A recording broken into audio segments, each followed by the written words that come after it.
Hey guys, welcome back to the channel. Thank you for being here. My name is Andrew, coming to you from rainy Costa Rica. Today's topic is going to be how the narcissist takes your self-worth. Think about that for a minute. Guys, if you like the content, please subscribe. So, what is self-worth? Self-worth is how you feel about yourself, that you belong, and that you are a good, loving, kind individual, and that you're doing the right thing, and that you have value. Self-worth is something that perhaps you've had most of your life, certainly until you met the narcissist. And self-worth is what makes you feel good about yourself. In other words, you're bringing value to yourself, the planet, those loved and trusted ones around you. It's what makes you you. When you have self-worth, you know where you stand. You know that you're doing the right thing. And you can go to sleep at night feeling good because you contributed during that day. Now, when you meet the narcissist, they want to take virtually everything from you, but self-worth is one of the things they want to take. They want you doubting yourself. Remember, they want you in the narcissistic fog where you don't know what is up or down. You don't know if you're coming or going. They want you confused. They certainly want to be controlling you. And they are doing this any way possible, but manipulating you, your emotions, your feelings, your thoughts, your actions. This is a massive way the narcissist gets to you. And crushing your self-worth when you are in the narcissistic relationship is another way. Examples are here. You may have found yourself doing things when you were in the relationship with this person that you thought you would never do. Perhaps you were giving them money because all these phantom emergencies kept popping up and you were their ATM machine, but you didn't know it. Perhaps you were driving them all over the area, the city, the town. Because why? Because you are now a chauffeur and you were an unpaid helper and you didn't have your self-worth. In other words, you were doing things to appease the narcissist. You weren't doing things to benefit you. You were spending your time to benefit the narcissist. And the more you did this, the more the narcissist continued to crush your boundaries. Self-worth is something, it's one of many things you lose when you're in the narcissistic relationship. Let's take the workplace bully / narcissist. It's your boss. And you are doing great at your job like usual, you're performing on a high level, things are going fine, but your boss is your boss. And so your boss dictates if you get the pay raise, if you get the corner office, if you get the vacation to Hawaii, whatever. And the boss, remember, if they're a narcissist or a toxic individual, I can assure you they're not giving you credit for your work most times, but also they are having you doubt your work and they're taking away your self-worth. Example, let's say you had a boss that was not a narcissist, they were a good individual. Well, that boss probably gave you feedback and probably sat down with you and had conversations with you on your performance and what you could do and what your opinions are. What do you think? How could we improve? Or, do you see any weaknesses in the area of your expertise or things like that? But they want to work with you. A narcissistic boss wants to dictate to you. So they will take your self-worth. So the point is, they will have you walking around so much on eggshells, so many times on eggshells, that you don't know if you're coming or going, and your great performance is now suffering. Why? Because your boss is a narcissist and you don't want to encounter them. You don't want to have to answer emails or texts over the weekend or when you're not supposed to be working. But this boss keeps on hammering you over and over again because they want you to not believe in yourself. They want your self-worth to be at zero. They want you to not believe that your performance is where it should be, when in fact, if the narcissistic boss would just leave you alone, you would probably be doing the best job of anybody in the operation. Play that again, it's a fact, it's the way it works. But self-worth is a huge thing. When we're kids, we need to have self-worth. When we're adults, young adults, we need to have it. When we enter any relationship, we need to have self-worth because we need to know what we are bringing to the table and we need to know what the other person is bringing to the table.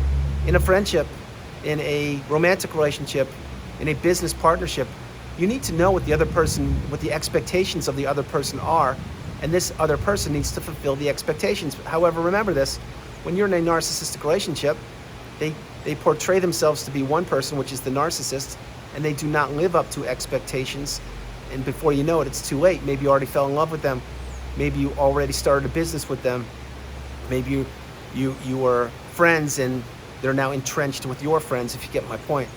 You see, the narcissist doesn't want you believing in yourself. They want you to be crushed. Why? Because the narcissist themselves has no self-worth. They are an empty shell and they're hollow, and they need to feed off of other unsuspecting individuals, people that don't have the education on the narcissistic abusive cycle, and that's how they get their supply, by controlling your behavior, by controlling your mood. by lowering your self-worth and your values, and by taking all of your resources from you. It is so evident once you come through the narcissistic abusive fire and you rise to the phoenix. You understand exactly that this relationship or relationships that you were in the past, not only did they not benefit you, but they were nothing but a facade. They were built on smoke and mirrors. You were the one that's doing all the work. You were the one that was contributing to the healthy stability of the family or the relationship or the friendship or the marriage. But what was the narcissist doing? They were just prancing around the globe, getting other sources of supply in front of you or behind your back. The whole time, what were you doing? You were working harder and harder on the relationship, on the business, on the friendship, trying to have this relationship be reciprocal. But the narcissist wouldn't have it because they wanted you doubting yourself. Small example, you text an individual right now, you text somebody. If this is a healthier individual, they're gonna get back to you when they can. And they're gonna say, hey, yeah, they're gonna reply.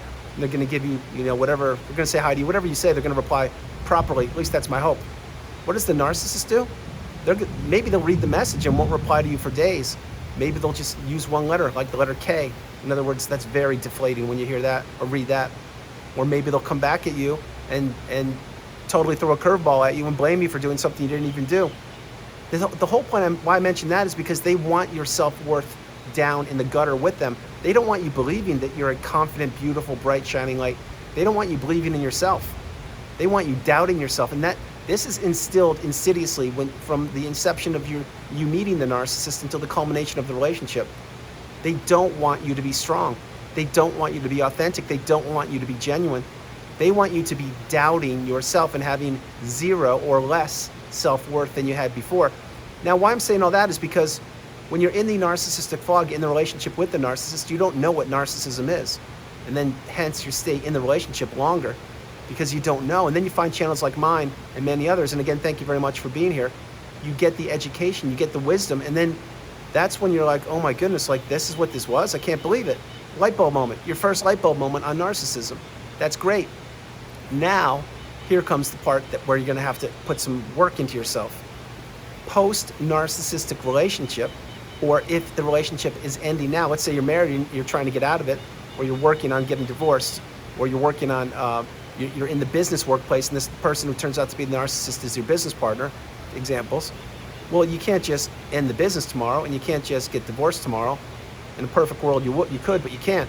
Why? Because you need to slowly remove yourself from these relationships when you can.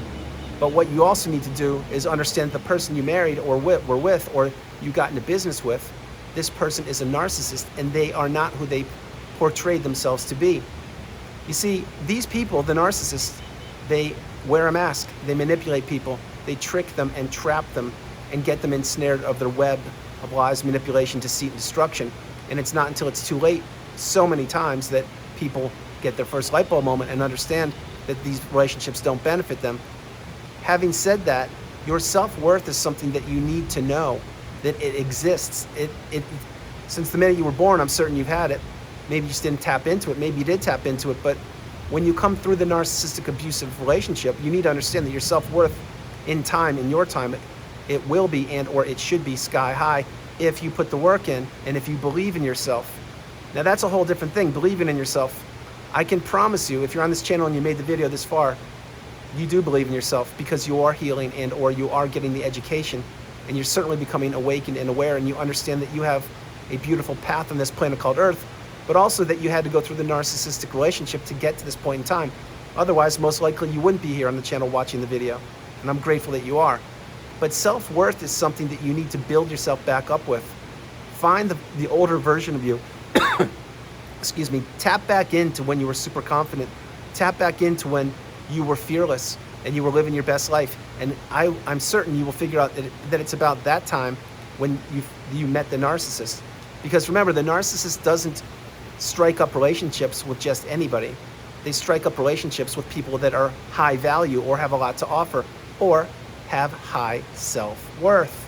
It's exactly what it is. And when they do that, then what do they want to do? Right, they want to crush that individual, which was you for a period of time, which was the length of the relationship. It's how it is. So that's why many times virtually every time when the relationship ends, you have to put yourself back together. You have to heal, you have to learn, you have to become educated. And that's why the narcissist appears to just disappear and they're living their best life. Nothing could be further from the truth. The narcissist has simply just gone to a new source or sources of supply, meaning other people that aren't educated on narcissism, and they're just extracting resources from those people. I'm not downplaying that at all. It's a serious thing, it's a real problem. It affects billions of people on this planet, literally, directly or indirectly. But having said that, your self-worth is something that has to come from you, and you can build it up slowly each and every day if you really believe in yourself, and you will, in time, in your time. Some examples to how to build your self-worth back up are, if you haven't exercised in a while, get out, go for a little walk, go for a 5-minute walk, it doesn't matter. Just take the first steps, literally and figuratively, and start moving your body. Or maybe you wanted to lose a few pounds or kilos. We'll start that diet now. If not now, when? Perhaps you've been putting off reading a book or writing a book. We'll begin now. Get the first pen to paper and do it. Or turn the first page and start reading. The point is, self-worth, it's what makes you you. It's what you do throughout the day, the week, the month, the year, the decade. It's all the productive things that you do that make you feel good about yourself, and that perhaps others will see in you and they'll be like, wow, that's really amazing that you do that. Example, like, that's amazing that you can walk 5 miles in a day. That's incredible. That's really good. And then you're like, yeah, it is, isn't it? Like, I'm proud of myself too. I remember a couple months ago, I couldn't even walk a mile, but now I'm walking 5. That makes you feel good. That energizes you. And then it energizes other people. You see, it has a ripple effect through this place called Earth, a positive ripple effect. That's what we want more of. We need more positivity, less negativity. So self-worth is something that my hope is you had when you were younger. I'm certain it was crushed or taken from you a lot, taken from you immensely when you were in the relationship. But now that you're getting out of the relationship and or you are out of it, you need to raise your self-worth and know that you can do so much more on this planet than you're doing right now, I can assure you. And the world is yours. You just need to heal. You need to spend your time wisely, invest in yourself, have boundaries, say the magic word no, do not be a people pleaser, and do not be a yes person. It's not that simple, but those are outlines or guidelines for you. But your self-worth, it begins with you. Just like everything on this planet begins with you. You see, you have to take action to make things happen on this planet. No one's gonna go knock on your door and just say, hey, this is great, what do you think about this? It doesn't work that way. You need to get out and do things or make things happen from your home and change your life.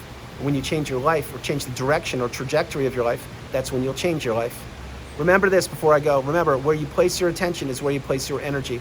And for the period of time when you were in the narcissistic relationship, you placed your attention on the narcissist and the relationship. Didn't work out too good, I know it didn't. But now that you're out of it or getting out of it, all that energy needs to go back into yourself and to build up your self-worth. Guys, that's the video. I hope you liked it. I loved doing it from beautiful Costa Rica. This is Andrew. Namaste. Have a great afternoon. Stay true, stay blessed. Continue to become awakened and aware, and believe in yourself now and always. I know it's difficult at times, but your self-worth begins with you. You had it before, get it again. And if you didn't have it before, I understand, but you made it this far in the video, so start working on yourself and improving. It will happen. Trust me when I say it, it will happen. You are beautiful, no matter where you are on the planet. You are not alone. I love you. Have a great afternoon, and I'll talk to you tomorrow. All right, remember, self-worth, it's imperative. The narcissist took it for a period of time, but you're getting it back. Just start working on yourself. Before you know it, you will be the third version of yourself, which is the best version possible. God bless you. I'll talk to you tomorrow. All right, bye, you guys. Bye.